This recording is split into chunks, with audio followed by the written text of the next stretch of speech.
What's going on, you guys? My name's Ty Knots and welcome to Top 5 Unknowns, 5 disturbing camping stories.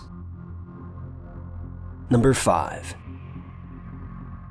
In February of 1973, 4 young boys decided to take a camping trip to Henry Cowell State Park, where they discovered a small makeshift cabin that had been hand-built and left open to the public in the woods. They settled in for a few days, but were soon approached by a man who insisted that they were trespassing, asking them to leave. They refused to do so as they knew the cabin was free to the public, but the man continued. He then pulled out a small handgun and shot all 4 of the boys where they stood, with their bodies lying in the woods for over a month before being discovered. It was later found out that they were not simply shot by some passerby, but were rather part of a large-scale series of shootings that had taken place all around the local area, with a total body count of 13. The man named Herbert Mullins was then tracked down and arrested, at which time he informed police that the voices in his head made him take the lives of all these people to prevent some sort of huge earthquake. At trial, he begged for an insanity verdict, but was eventually just given life in prison.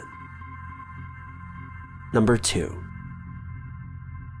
Back in 1980, the Chamberlain family were out camping at Ayers Rock, along with a large number of other individuals. The sun began to set and the families began to settle into their tents for the evening, with Azaria Chamberlain placing her 9-week-old daughter into their tent for the evening. Just a short while later, screams were heard all throughout the campsite, as Lindy Chamberlain discovered that the baby was missing. Blood was covering the tent and dingo tracks could be seen leading off into the wilderness. Azaria was also gone. After a somewhat short investigation, police found that this was not at all what happened, as a dingo would have never wandered so closely to a large group of people without being provoked. Instead, they alleged that Lindy took the life of her child, then staged the scene to look like an animal attack. Lindy was charged and convicted and spent 3 years in prison for the crime. Though in 2012, Azaria's jacket was found near a dingo den, with police then deciding to revoke Lindy's charges, declaring that both Azaria and her baby were in fact eaten by dingoes.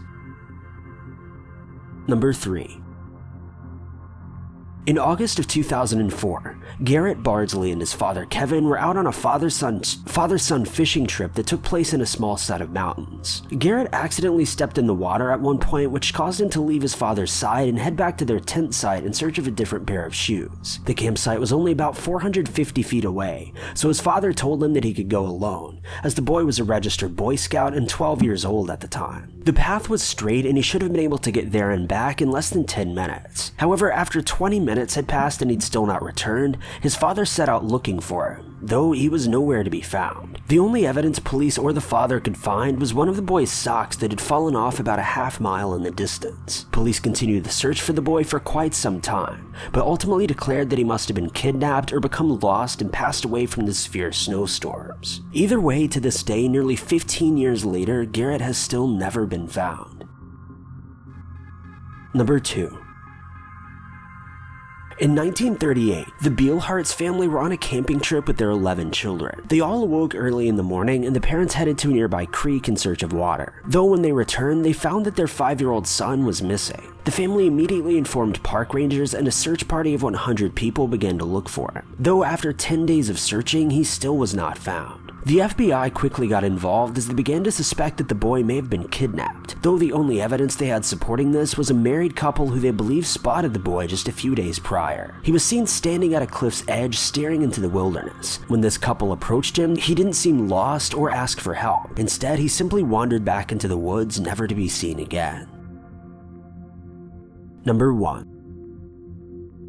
In August of 1964, the bodies of Colorado doctor William Bresnahan and his wife were discovered in a small campsite in Silverthorne. Police began to search for their teenage son, who was eventually found, and confessed to taking the lives of his parents. He told police that his parents had always been abusive towards him and that he stabbed his mother after a violent argument. The boy then casually informed his father of what had happened, then bludgeoned his father as well. He then pled guilty in court and was given 2 life sentences in prison. However, while in prison, young William decided to take a few college courses and even graduated with a 4.0 GPA. This caused the Colorado governor to believe that the boy was truly turning his life around, and his sentence was lessened to just 24 years, though he was eventually paroled in 1977 after serving just 13 years of his original 200-plus year sentence. Once released, he continued his schooling, eventually becoming a medical doctor who treated immigrant workers in California. To this day, he continues to live as a well-respected citizen and has been in no further trouble with the law. Thank you guys so much for watching.